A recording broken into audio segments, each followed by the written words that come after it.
Assalamualaikum warahmatullahi wabarakatuh. Perkenalkan di sini dengan saya Asep Aris Manandar. Saya mahasiswa dari Universitas Muhammadiyah Tasikmalaya. Di sini saya akan menjelaskan mengenai prolaps uteri yang didefinisikan sebagai keadaan yang terjadi ketika ligamen kardinal yang mendukung rahim dan vagina tidak kembali normal setelah melahirkan. Prolaps uteri adalah keadaan di mana turunnya uterus melalui hiatus genitalis yang disebabkan dikarenakan atau kelemahan ligamen-ligamen atau penggantung fascia atau sarung dan otot dasar panggul yang menyokong uterus. Untuk epidemiologi, prolaps uterus organ panggul atau POP masih menjadi masalah kesehatan pada wanita yang mengenai hingga 40% wanita usia di atas 50 tahun. Prolapsus uteri merupakan salah satu jenis prolapsus organ panggul atau genitalia dan menjadi kasus nomor 2 tersering setelah sitourethral atau bladder and urethral prolapse.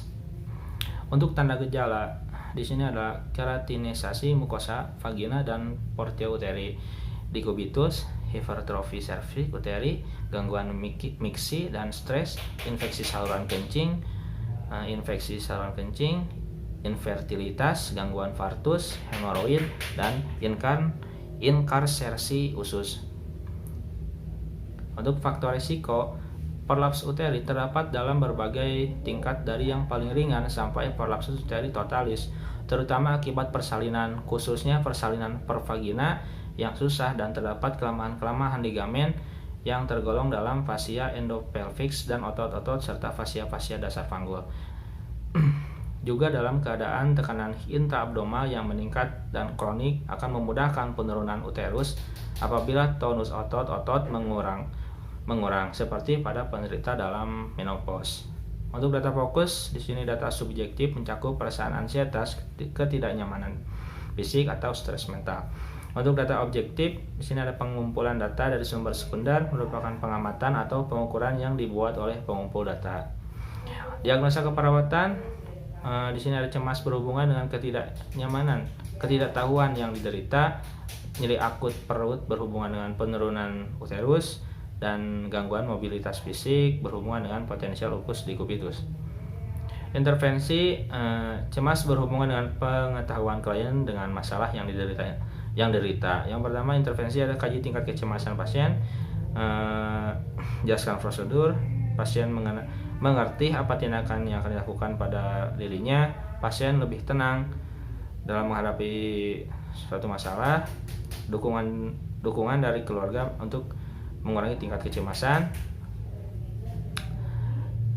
Yang kedua adalah nyeri akut berhubungan dengan penurunan uterus. Untuk intervensi adalah observasi keadaan umum dan tanda-tanda vital, tentukan adanya lokasi dari ketidaknyamanan, ajak pada ibu untuk teknik distraksi atau relaksasi. Yang adalah kolaborasi dengan tim medis untuk penderita analgetik.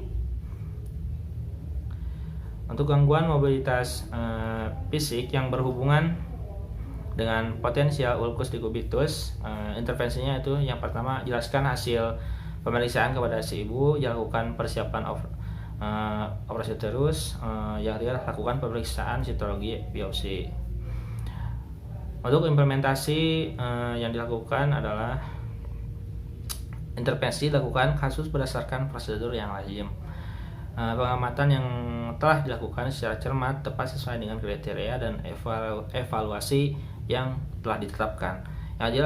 Yang ketiga adalah pengendalian kepada klien atau pasien sehingga secara berangsur-angsur mencapai kondisi yang diharapkan.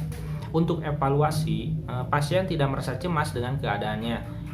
Rasa sakitnya berkurang dan diharapkan bisa melakukan mobilitas secara berangsur-angsur. Mungkin seperti itu penjelasan dari saya mengenai prolaps uterus. Terima kasih.